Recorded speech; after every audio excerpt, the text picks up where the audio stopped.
Hey, Rebel Rouser. I'm Alan Voivod, and this is Star Wars 7 by 7 So, Solo: A Star Wars Story had its world premiere in Los Angeles last night, May 10th, and as I've said on previous episodes, we are now entering that very special phase of the run-up to Solo: A Star Wars Story called Safe Week, even though Safe Week is going to last 2 weeks on the podcast here. It means that you will not hear anything that you don't want to hear about Solo: A Star Wars Story on this show. So don't worry, there's still a lot of Solo stuff to talk about, and there's still a lot of other Star Wars stuff to talk about too over the next 2 weeks. But just so you know, if you are trying to lock down your knowledge and information about what Solo is going to include in it or not include in it, any surprises, any shocks or anything like that, don't worry. Not going to happen here, okay? We're just going to keep it on the straight and narrow for the rest of the time.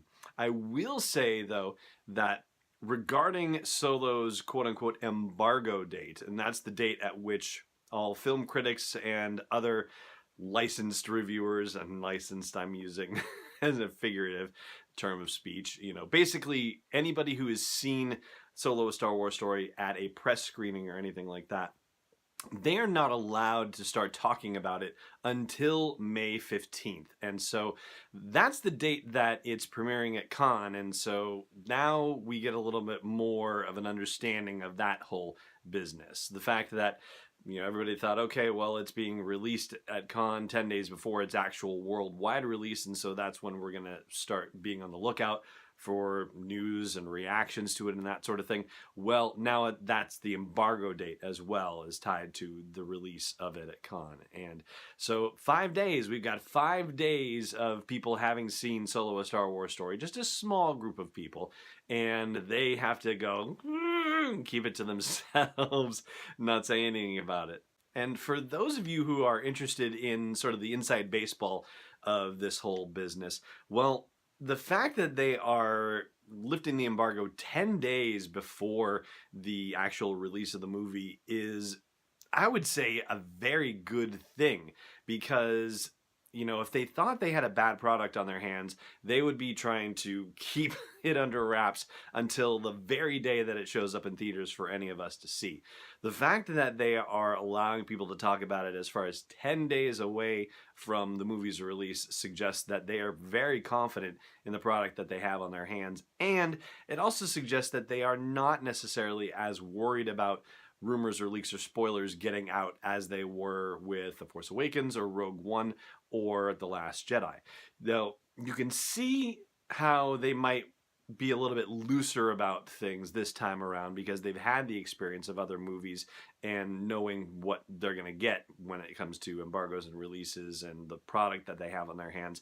But the whole spoiler thing, that's where the embargo on, say, The Force Awakens and The Last Jedi not being lifted until 2 or 3 days before the movie's release makes a lot of sense. And with Rogue One, it was their first standalone movie, so you can kind of see why they would keep a lid on it up until almost the comparative last minute. With Solo, though, they are absolutely not doing that. And so you can also consider the possibility that, hey, it's only been 5 months since the last Star Wars movie. Can you imagine that, by the way? 5 months. It's only been 5 months since we've had a Star Wars movie, and we're getting another one. What a world we live in. But that's not as huge of a run-up from a promotional standpoint in terms of the amount of time that they've had to get the word out about Solo: A Star Wars Story to the casual movie viewer. And so you can imagine a scenario where, well, if we lift the embargo date a week earlier than we normally would, then maybe we've got some additional time to rev up the PR engines and let the movie critics do a little bit of the heavy lifting for us. And there's one word I just mentioned, which I think is really key for this whole scenario, and that's confident. I think it's extremely important right now for Lucasfilm to be projecting confidence about Solo: A Star Wars Story, and not in an inauthentic way or a forced way or anything like that.